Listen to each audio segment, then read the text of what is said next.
মই বহুতবাৰ ৱাৰ্নিং দিছো। এই সম্পৰ্কেটো বহুতবাৰ মই তেওঁলোকক ৱাৰ্নিংও দিছো। হাকিম লাটমণ্ডল কাকো নামানে বেদখলকাৰীয়ে। আমাৰ অফিচৰ পৰা হাকিম আহিল, তাৰপিছত এডিচি বাইদেউ আহিছে, এনেকৈ লাটমণ্ডলকে আদি কৰি সকলোৱে ছাৰ্ভে কৰা হ'ল, ক'ত কেনেকৈ কি বেদখল হৈ আছে।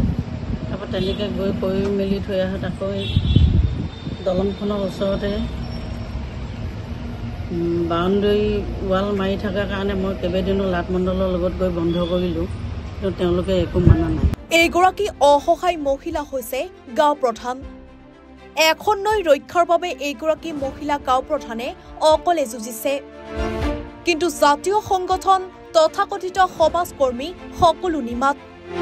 ঘটনা নগাঁও চহৰৰ মাজেৰে বৈ যোৱা সোণাই নৈৰ পাৰ দখল কৰি নিৰ্মাণ কৰা হৈছে বাসগৃহ, শিক্ষা অনুষ্ঠান, ব্যৱসায় প্ৰতিষ্ঠান আদি। জিলা আয়ুক্তৰ কাৰ্যালয়, ৰাজচক্ৰ বিষয়াৰ কাৰ্যালয়ৰ পৰা নাতি দূৰত সোণাই নৈৰ পাৰ পুতি ঘৰ নিৰ্মাণ কৰা হৈছে।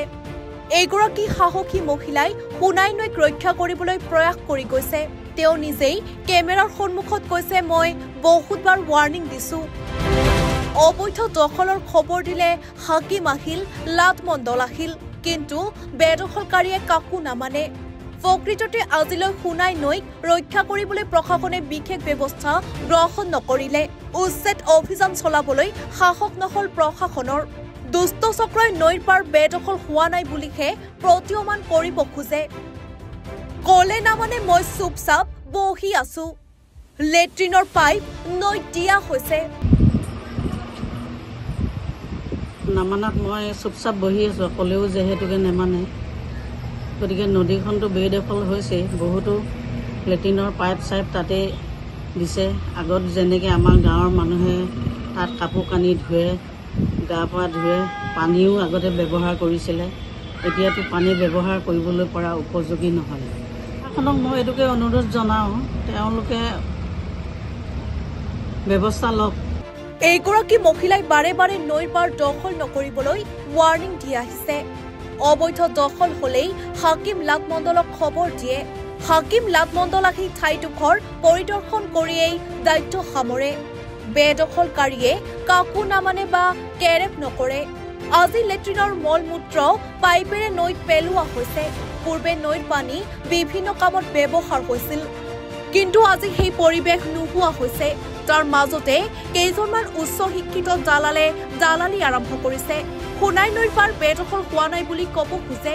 কেইটামান টকাৰ লোভত নিজকো বিক্ৰী কৰিবলৈ কুণ্ঠবোধ নকৰা শিক্ষিত দালাল কেইজন এখন নৈ হত্যাৰ অংশীদাৰ হ'ব খুজিছে। শিক্ষিত দালালে হয়তো নাজানে তেওঁলোকে মহাপাপ কৰিছে। এইগৰাকী সমাজ সচেতক মহিলাৰ অসহায় স্বীকাৰোক্তিয়ে নগাঁৱত চাঞ্চল্যৰ সৃষ্টি কৰিছে। কেতিয়া চলিব উচ্ছেদ অভিযান? নগাঁও চহৰৰ সমীপৰে বৈ যোৱা সোণাই নৈৰ পাৰ দখল কৰি ব্যৱসায় প্ৰতিষ্ঠান গঢ়ি তোলা হৈছে যদিও চকু মুদি আছে জাতীয় সংগঠনে। জিলা আয়ুক্তৰ কাৰ্যালয়, ৰাজচক্ৰ বিষয়াৰ কাৰ্যালয়ৰ প্ৰায় সমীপতে নৈৰ পাৰ দখল কৰি নিৰ্মাণ কাৰ্য চলোৱা হৈছে। সকলো দেখিও মৌন জিলা আয়ুক্ত আৰু ৰাজচক্ৰ বিষয়াৰ কাৰ্যালয়। নগাঁৱত আয়ুক্তৰ কাৰ্যালয়ৰ প্ৰায় সমীপতে বুৱতী নৈ হত্যাৰ প্ৰয়াস। নগাঁও চহৰৰ সমীপৰে বৈ যোৱা সোণাই নৈ অস্তিত্বৰ সংকটত। এই কথা সকলোৰে মুখে মুখে। নৈৰ পাৰত ঘৰ দুৱাৰ সাজি ব্যৱসায় কৰি থকাৰ অভিযোগ উত্থাপন হৈছে। সোণাই নৈ দখল কৰি ঘৰবাৰী নিৰ্মাণ কৰি থকা প্ৰত্যক্ষ কৰি ৰাজচক্ৰ বিষয়াক কেইবাবাৰো অৱগত কৰিছে স্থানীয় লোকে। কিছুদিন পূৰ্বে নৈৰ পাৰত দেৱাল নিৰ্মাণ কৰি থকা অৱস্থাত নিজেই এগৰাকী মহিলাই আগভাগ লৈ নিৰ্মাণ বন্ধ কৰি দিছিল, কিন্তু বেদখল ৰোধ নহল। নগাঁৱৰ আৱেগ সোণাই নৈ আজি অস্তিত্বৰ সংকটত। আজি মানুহৰ মলমূত্ৰ, মানুহে পেলোৱা আৱৰ্জনাৰে ভৰি পৰিছে নৈখন। কেতিয়া উদ্ধাৰৰ বাবে মাত দিব নগাঁও চহৰবাসীয়ে, সেয়াও লক্ষণীয় হ'ব।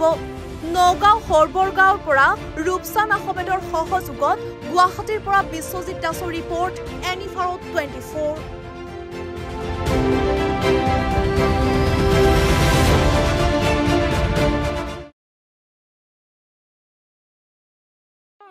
ৰব, আপুনি যে এটা অপৰাধ কৰিবলৈ গৈ আছে আপুনি জানেনে এই নাবালিকা গৰাকীক এতিয়াই বিয়াত বহোৱাটো যে এটা অপৰাধ আপুনি জানেনে অপৰাধ কেনেকৈ মোৰ ছোৱালী মোৰ কথা তুমি যিয়েই নোকোৱা ভূঞা 18 বছৰৰ তলৰ যিকোনো কন্যা সন্তানৰ বিয়া দিলেই আইনগতভাৱে এক দণ্ডনীয় অপৰাধ বিয়া দিয়াজন যিমান দায়ী বিয়া পতাজনো সমানে দায়ী এতিয়া তাই পঢ়া শুনা কৰাৰ বয়স খেলা ধূলা কৰাৰ বয়স তাইক খেলিবলৈ দিয়ক পঢ়িবলৈ দিয়ক আৰু চাব এদিন আপুনি তাইক লৈ গৌৰৱ অনুভৱ কৰিব পাৰিব এতিয়াই তাইক সংসাৰৰ বুজা দি তাইৰ ভৱিষ্যত জীৱনটো অন্ধকাৰ কৰাৰ অধিকাৰ তোমাৰ জানো আছে মোৰ ভুল হৈ গ'ল মাজনী মোক ক্ষমা কৰিবা শিক্ষা ল'ৰা ছোৱালী উভয়ৰে প্ৰাপ্য আৰু অধিকাৰ আপোনাৰ কন্যা সন্তানক তাইৰ এই প্ৰাপ্যৰ পৰা বঞ্চিত নকৰাব বাল্য বিবাহ ভাৰতীয় আইনৰ দ্বাৰা বিহিত এক দণ্ডনীয় অপৰাধ এনে অপৰাধ কৰি আপোনাৰ কন্যা সন্তানৰ ভৱিষ্যত অন্ধকাৰৰ মাজলৈ ঠেলি নিদিব